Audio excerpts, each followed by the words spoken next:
The dude abides, as he says in this 1998 cult classic movie. The three main stars involved in this film are John Goodman as Walter Sobchak, Steve Buscemi as Donnie, and Jeff Bridges as the dude. During the film's plot, those three friends slowly get involved in some wacky scenarios, but it all starts with the dude when a group of nihilists break into his house. They claim to think that he owes them money, but it ends up being a mistake since the comedic part is that the dude shares the same name as a rich man also named Jeffrey Lebowski. You want that money, Lebowski? Bunny says you're good for it. Where's the money, Lebowski? Where's the money, Lebowski? Where's the fucking money, shithead? It's down there somewhere. Let me take another look. But just so you know, he likes to be called the dude, or your dudeness, or whatever's close enough. I am not Mr. Lebowski. You're Mr. Lebowski. I'm the dude. So that's what you call me, you know? That or his dudeness or duder or, El Duderino if you're not into the whole brevity thing. He doesn't go by the name Jeff Lebowski, and there's really no rhyme or reason for it, other than that it's just part of his character. Anyway, the only thing the dude cares about is getting justice for his carpet, which the nihilists end up pissing on when they break into his home. Then, out of anger, the dude confronts his namesake, who makes a deal with him by offering him a job, to be a bagman for his kidnapped wife. And so, with the help of his pals, Walter Sobchak, a Vietnam veteran, and Donnie, he's just Donnie, there's no need to elaborate, the dude accepts without much choice. I mean seriously, the film is just a series of scenes forcing the plot onto the dude when either he doesn't seem like he wants to be part of it, or he's all drugged up and drunk, not knowing what's going on half the time. But that's just what makes it hysterical. And I'm being unironic when I say that.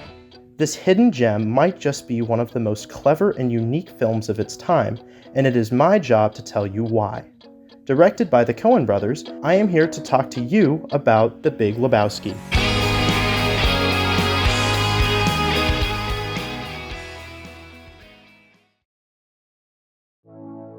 Let's start with the dude's character. The movie takes place in Los Angeles, where he only enjoys three things: getting high, getting drunk, and bowling. In the confusing world in which he finds himself in, the dude tries to make sense of it by pertaining to his motto, the dude abides. The dude abides. This means to relax, enjoy life's simple pleasures, to be tolerant, and maintain composure in the face of adversity. Through his character, the movie teaches viewers that things get worse when you don't react virtuously to negative events. Moving on to Walter Sobchak, the Vietnam vet, I would say that his character is the exact opposite of the dude's, since he solves all of his problems with anger instead of not reacting much at all. Also an avid bowler, he even goes as far as to aim a gun at one of his fellow bowling mates for marking a score that he disapproves of. Yeah, but I wasn't over. Give me the marker, dude. I'm marking an 8. Smokey, my friend, you're entering a world of pain. Walter, man. You mark that frame an 8, you're entering a world of pain. I'm not. A world of pain. Look, dude, this is your partner. Has the whole world gone crazy? Am I the only one around here who gives a shit about the rules? Mark it 0. They're calling the cops, man. Put the piece away. Mark it 0. Walter, put the piece away. Walter? You think I'm fucking around here? Mark it 0. Another example of his anger in The Big Lebowski is when he, the dude, and Donnie drive to a kid named Larry's house after the dude's car is stolen and eventually finds it with Larry's supposed homework sitting in the passenger seat. Oh, and the ransom money that the dude was going to use to find Lebowski's wife is stolen as well. The belief is that Larry stole the dude's car and the money, leaving evidence of his homework inside.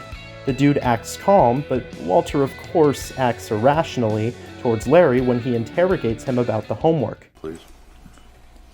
Is this your homework, Larry? Just ask him about the car, man. Is this yours, Larry? Is this your homework, Larry? Is that your car out front? Is this your homework, Larry? We know it's his fucking homework. Where's the fucking money, you little brat? Look, Larry, have you ever heard of Vietnam? Oh, for You're Christ's entering a sake, world of Walter. pain, son. We know that this is your homework. We know that you stole a car. And the fucking money. And the fucking money. And we know that this is your We're homework. gonna cut your dick off, Larry. You're killing your father, Larry. And when Larry stonewalls his constant questions about the homework, Walter then walks outside to destroy what he thinks is Larry's expensive red sports car, which he used the money to buy. You might want to watch out that front window, Larry. Son, this is what happens when you fuck a stranger in the ass! What are you doing? Here you go, Larry. You see what happens? You see what happens, Larry? You see what happens? This is what happens when you fuck a stranger in the ass, Larry. This is what happens, Larry. You see what happens, Larry? You see what happens when you fuck a stranger in the ass? This is what happens. I just love this scene and the events that lead up to it. But yeah, all of this is done whenever Walter feels threatened in any situation due to his PTSD from being in the Vietnam War. As for Donnie, he's typically ignored or is just told to shut up. Forget it, Donnie. You're out of your element. Walter, he peed on my rug. He peed on the dude's rug. Donnie, you're out of your element, dude. Peed on it. Donnie, please. What's starting league play? Life does not stop and start at your convenience, you miserable piece of shit. I am the walrus. Shut the fuck up, Donnie. V.I. Lenin. Vladimir Ilyich Ulyanov. They posted the next round for the tournament. Donnie, shut the fuck up. When do we play? Where you going, dude? Going home, Donnie. Phone's ringing, dude. Thank you, Donnie. He lives in North Hollywood on Redford near the In-N-Out Burger. Oh, the In-N-Out Burger's on Camrose. Near the In-N-Out Burger. Those are good burgers, Walter. Shut the fuck up, Donnie. Donnie does try to fit in with his friend group, but is unfortunately more of an outcast. This iconic trio of characters is what establishes some of the most memorable scenes in the film.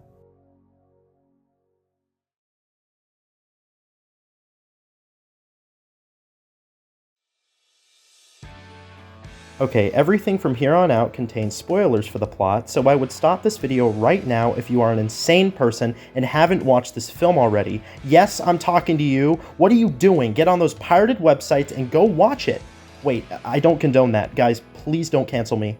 As the story progresses, the dude is put into different scenarios, one of which I already explained with Walter destroying some random guy's car in an attempt to get answers out of a literal teenager.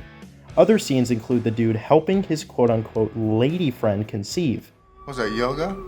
It increases the chances of conception. The Malibu police also arrest him for disturbing the peace. I don't like you sucking around bothering our citizens, Lebowski. I don't like your jerk-off name. I don't like your jerk-off face. I don't like your jerk-off behavior. And I don't like you. Jerk-off. Do I make myself clear? I'm sorry, I wasn't listening. Ow! Fucking fascist! And throughout the film, his car almost gets destroyed multiple times until the group of nihilists finish the job by lighting it on fire. Well, they finally did it. They killed my fucking car. We want some money, Lebowski. I can't believe he goes through all this trouble because of a silly rug. You gotta admit, the dude may be apathetic, but he sure has tenacity.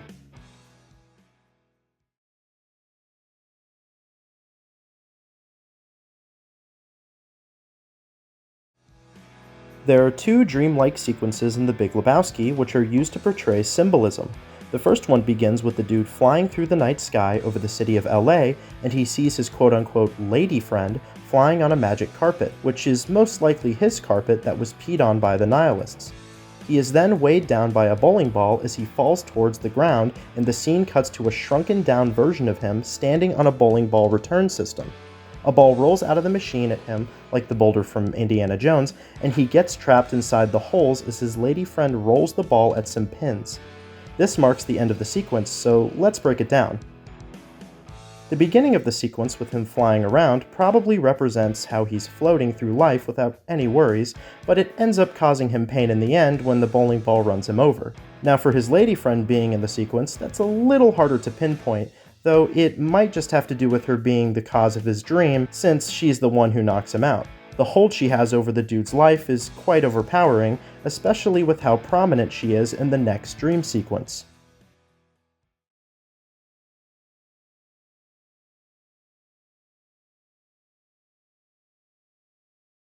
This last dream sequence is the famous one, and it actually has a name, the Gutterball's dream sequence.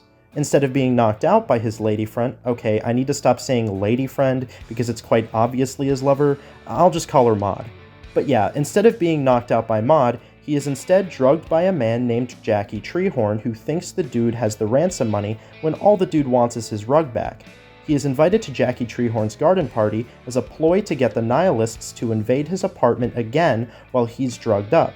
This obviously fails as they still can't seem to find what the dude doesn't have in his apartment, as the money is actually supposed to be sitting in the trunk of his car. The sequence opens up with a title that states Jackie Treehorn Presents, as a bowling ball rolls and a pin slides across the screen toward two more bowling balls, forming the shape of... I can't do this anymore. The title Gutter Balls fades in and cuts to the dude dancing amidst a shadowy gray corridor. A man stands behind the counter, handing bowling shoes to the dude, and the man happens to be none other than Saddam Hussein. Why, you might ask? Well, because at the beginning of the movie and all throughout, there was a narrator played by actor Sam Elliot who briefly mentions Saddam Hussein and the first Iraq War that occurs during the same time period as the plot. There are other references in the sequence that relate to other parts of the film, such as the black and white tile where the dude and his lover Maud dance on while he is dressed as a handyman and she is dressed as a Viking. The black and white tile relates to the rich man Jeffrey Lebowski's tile floor shown in his mansion. The handyman costume and tool belt the dude wears is the same one Carl Hungus wears in Log Jammin', a fictional pornographic film featured in The Big Lebowski. There are plenty of other references shown, but one last one that I will point out is towards the end, where the dude is being chased by the Nihilists who are carrying large pairs of scissors.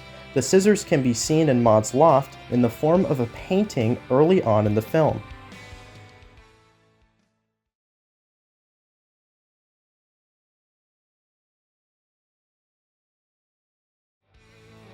To sum up the main plot of The Big Lebowski, the dude is tasked to be the bagman for Jeffrey Lebowski, aka the Big Lebowski, and gives the money to a group of nihilists who quote-unquote kidnapped his wife. In the end, it is learned by the dude that she was never kidnapped and the nihilists just simply wanted money, so they continued to send threats to make it seem like it was true that they had kidnapped her. One example is when the nihilists cut off one of their girlfriend's toes to make it look like Lebowski's wife's toe. However, this plan ends very poorly for them because Walter attacks them in the parking lot of the bowling alley after they finally destroy the dude's car. The dude figures out that the Big Lebowski is a scam, his wife was never kidnapped, and the nihilists, with the help of the dude's friends, are defeated. Unfortunately, Donnie has a heart attack during that fight, and he dies. I swear, Donnie does not deserve what happens to him at all. He has nothing to do with any of this. Well, at least Walter gives him a heartfelt speech at the end where they go to spread Donnie's ashes. He died. He died as so many young men of his generation before his time. In your wisdom, Lord, you took him. As you took so many bright, flowering young men at COEN, at Londoc, at Hill 364, in accordance with what we think your dying wishes might well have been. We commit your final mortal remains to the bosom of the Pacific Ocean, which you loved so well. Good night, sweet prince.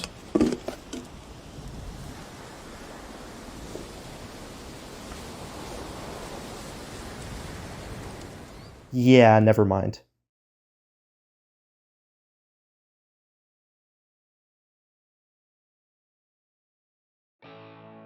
The Big Lebowski is labeled as a cult film because it doesn't have a solid conclusion. And although this part of the dude's story has ended, that doesn't mean like how it is for every other film when the hero's journey is concluded for good. No, the dude just goes back to his everyday life as a human being. It provides a sense of humanity for his character, and when he actually meets the narrator, Sam Elliot, in the final scene, yes, this happens and it's awesome, the last thing he says to the narrator is, "The dude abides." This famous quote is his final farewell to the story, its characters, and the audience.